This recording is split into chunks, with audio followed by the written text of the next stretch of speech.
Halo teman-teman, terima kasih telah membuka video ini. Pada malam Jumat kali ini, seperti biasa, saya akan membawakan sebuah cerita pendek bergenre horor yang diberi judul Senyum Kematian. Cerita ini dituliskan oleh seseorang yang bernama Pena Mustafa.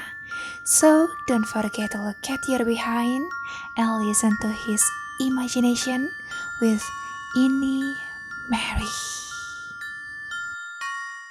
Senyum Kematian, sebuah cerita pendek bergenre horor karya Mustafa yang akan dibacakan oleh saya, Nesa.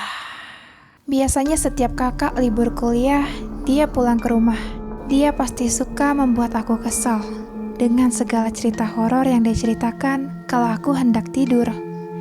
Malam ini, dia juga datang ke kamarku, hendak membuat aku takut dengan ceritanya. Aku punya cerita horor yang kali ini beda. Aku nggak tahu kamu takut apa enggak. Tapi menurut aku, ini adalah cerita yang paling serem. Kisah ini aku alami sendiri. Oke, apapun ceritanya aku dengerin karena aku memang suka. Tapi ingat, aku cowok yang nggak pernah takut begituan. Ucapku menantangnya. Beneran ya, aku akan bercerita. Kata kakak hendak duduk di pinggir kasurku. Semula ia berdiri sebelum mengganggu ketenanganku berbaring. Aku sudah terbiasa diceritakan hantu sejak kelas 1 SD dulu. Sekarang sudah SMP. Mau lulus juga. Dia masih saja ingin membuat aku takut. Tutik. Itulah cita-citanya. Namun, rencananya selalu gagal karena menurutku cerita horor hanyalah hayalan yang tidak mungkin ada di dunia nyata. Kakak mulai bercerita. Kejadiannya waktu kakak SD dulu. Waktu itu masih kelas 5. Adik nggak ada kan? Belum lahir. Kakak bermain petak umpet di Candi Deres. Ucapnya. Candi Deres adalah sebuah bangunan bersejarah yang letaknya jauh dari perumahan penduduk. Candi itu ada di pinggir jalan, di mana kanan, kiri, dan depannya adalah sawah. Katanya tempat itu tempat terangker di desaku. Oke, baiklah. Cerita kakak ini sepertinya akan menakutkan. Jika itu benar-benar kisah nyata, ucapku menantang kakak perempuanku itu. Jadi, waktu itu aku kelas 5 SD bersepeda dengan teman-teman. Sore sekitar pukul 3, kami bermain di area angker itu. Kami tidak takut. Kami awalnya hanya bersepeda di sekitar area candi. Lalu setelah senja, aku lihat arloji Hello Kitty yang kupakai menunjukkan pukul 5 sore. Aku hendak pulang, tetapi teman-teman mengajakku bermain petak umpet. Siapa yang tidak suka dengan permainan itu? Aku ikut dan terpilih menjadi anak yang dicari. Selang beberapa saat, sayup-sayup terdengar suara azan maghrib di kejauhan. Teman-teman pulang ketika aku masih bersembunyi. Aku pikir teman-teman hanya pura-pura. Ternyata mereka benar-benar meninggalkanku. Aku pun bergegas keluar dari persembunyian. Aku sembunyi di dalam candi, memeluk akar pohon beringin. Ketika aku kayuh sepedaku seperti ada yang menarik, sehingga tidak bisa dikayuh. Sontak aku turun dari sepeda, ternyata rantainya terlepas. Aku perbaiki. Ketika hendak dinaiki, rantainya terlepas lagi. Lalu aku tuntun, tapi aku tidak bisa bergerak. Seakan dari belakang ada orang yang menarik boncengan sepedaku. Hari semakin petang, aku belum beranjak dari candi. Ingin berteriak, tapi teman-teman sudah jauh. Tidak mungkin akan mendengarkan suaraku. Aku beranikan diri melihat ke belakang. Aku lihat sosok perempuan yang memakai baju kafan yang sudah lusuh. Mukanya pucat kehitam-hitaman. Matanya lebar terbelalak dengan senyuman yang menyeringai hingga bibirnya seakan-akan sampai ke daun telinga. Aku tidak tahu betul selebar apa bibirnya, karena aku hanya melihatnya sekilas. Sontak aku kaget dan kemudian ingin mendorong sepeda sekencang-kencangnya agar aku bisa melaju. Seharusnya sepeda itu bisa meluncur karena di depan ada turunan dan ada jembatan kecil di atas kali kering itu. Dengan sekuat tenaga, aku dorong. Lalu aku bisa lepas dari perempuan tersenyum itu.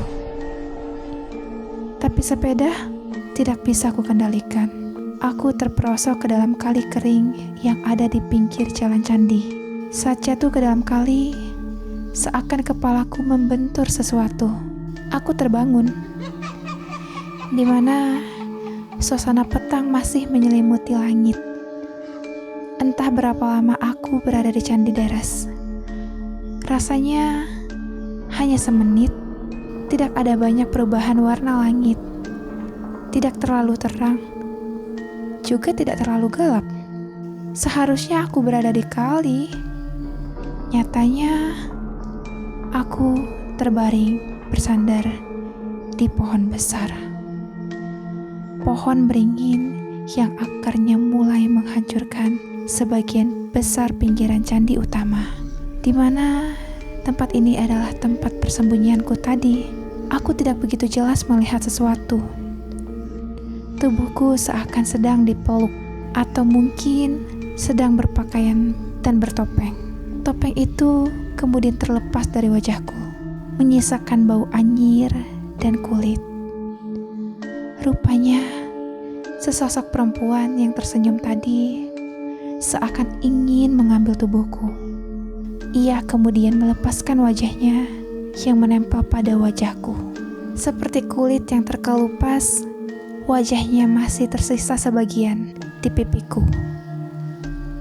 Aku juga tidak bisa bergerak, hanya tahu sisa kulit yang menempel itu bau anyir.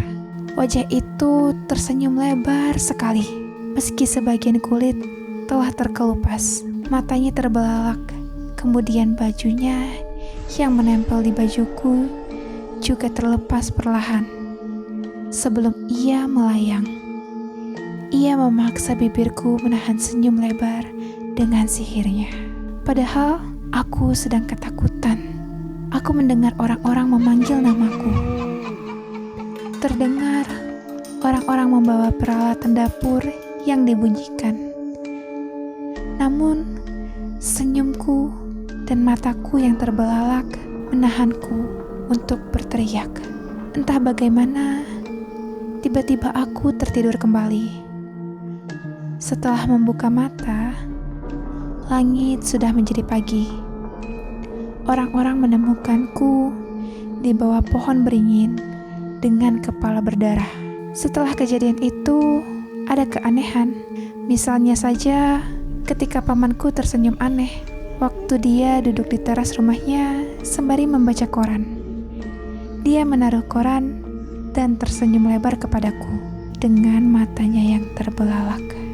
Aku tidak takut, tapi kemudian pamanku yang asli keluar dari dalam rumah dan duduk di tempat yang sama dengan penampakan tadi. Penampakan itu tidak menghilang, melainkan seakan menyatu dengan paman. Keesokan harinya, aku mendengar bahwa paman kecelakaan. Aku kira itu hanya kebetulan semata.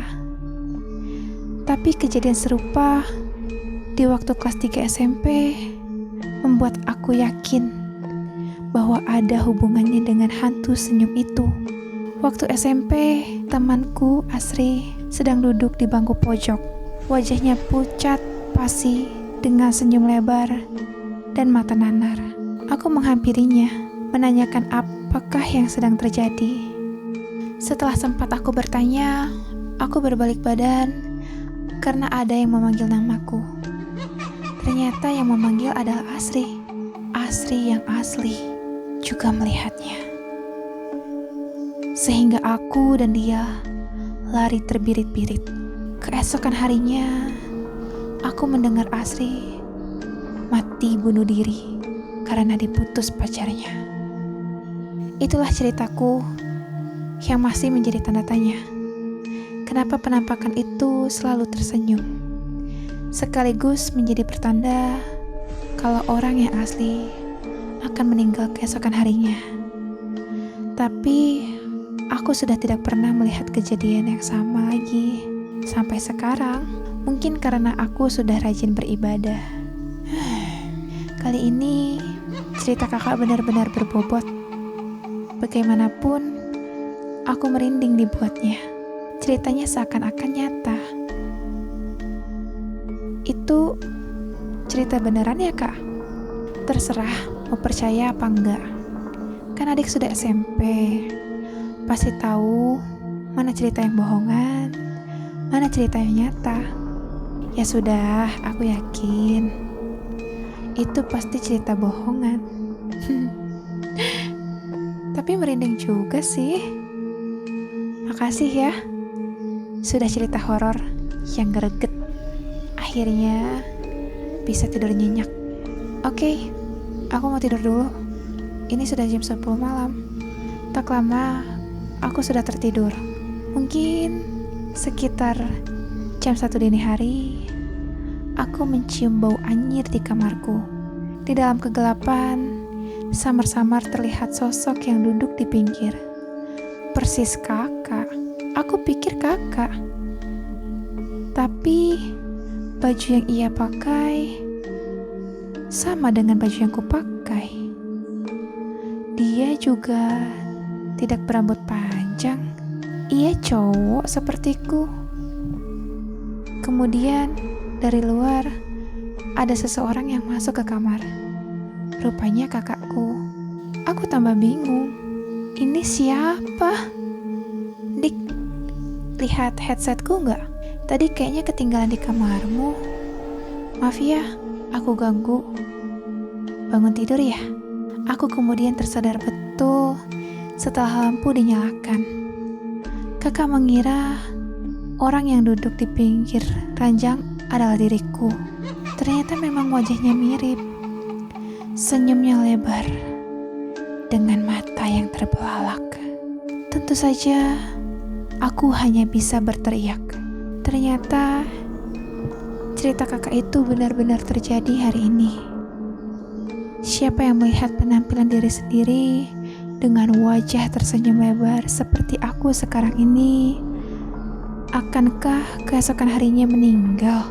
Aku tidak tahu apa yang aku bisa lakukan sekarang.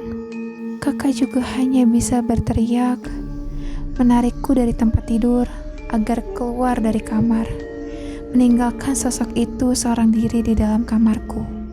Kakak menangis sejadi-jadinya, tanpa bisa menceritakan kepada ayah, ibuku tentang apa yang terjadi. Kakak menghampiriku di sofa, memeluk erat tubuhku yang terbujur kaku, seakan menyesal. Aku pun tidak bisa mengeluarkan kata-kata, kaget dan ketakutan. Apakah